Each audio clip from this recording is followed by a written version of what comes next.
একজন স্ত্রীর চোখের পানি স্বামীর জন্য যে কত বড় আযাবের কারণ হতে পারে, কত বড় ধ্বংসের কারণ হতে পারে, একজন স্বামী যদি এটা রিয়েলাইজ করতে পারত, বুঝতে পারত, অনুধাবন করতে পারত, ফিল করতে পারত, আল্লাহর কসম করে বলছি কোন স্বামী কখনো তার স্ত্রীর চোখ থেকে অঝরে পানি ঝরতে দিত না যদি সে বুঝতে পারত। বুঝি না, এই জন্য আমরা এই অন্যায়টা করি। আপনি জানেন যে আপনার ওয়াইফ আজ অব্দি আপনার সঙ্গে চিট করে নাই। আপনি জানেন যে আপনার ওয়াইফ একজন অনেস্ট, লয়াল, চরিত্রবান মানুষ। আপনার ওয়াইফ অন্য 10টা মেয়ের মতো সস্তা নয়।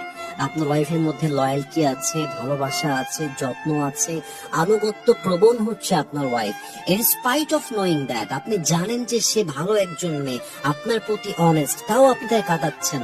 বিশ্বাস করেন, আল্লাহর হাবিব বলেছেন, ইত্তাকি দাওয়াতাল মাজলুম ফাইন্নাহু লাইসা বাইনাহা ওয়া বাইনাল্লাহি হিজাব। মাজলুমের বদদোয়া আল্লাহর কাছে এমন ভাবে পৌঁছে যায় যে এর মাঝে কোনো হিজাব থাকে না, এটা পর্দাহীন। আল্লাহর কাছে পৌঁছাতে এটা কোনো বাধাগ্রস্ত হয় না, সোজা গিয়ে আল্লাহর আরশে আজিমে গিয়ে নক করে মাজলুমের বদদোয়া। কবরে যাওয়ার পরে মাথায় রাখবেন সব গুনাহ মাফ হয়ে যাবে, কিন্তু আপনি যে আপনার স্ত্রী কষ্ট দিয়েছেন, তার চোখের পানি ঝরিয়েছেন, তাকে অকারণে অবহেলা করেছেন, তাকে অমানুষের মতো আচরণ করেছেন, এই গুনাহটা মাফ হবে না জাস্ট একটা কারণে, কারণ আপনি বান্দার হক নষ্ট করেছেন। একজন বান্দা যদি নামাজ না পড়ে ক্ষমা হতে পারে, একজন বান্দা রোজা রাখে না, এই ক্ষমা, ইট কুড বি ফরগিভেন, ক্ষমা হতে পারে, কারণ এটা আল্লাহর হক।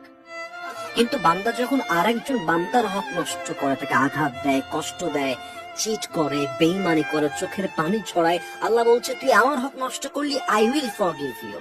কিন্তু তুই আমার বান্দায় কষ্ট দিয়েছে, I will never forgive you, যতক্ষণ পর্যন্ত সে তোকে মাফ না করবে। এটা হচ্ছে বান্দার হক।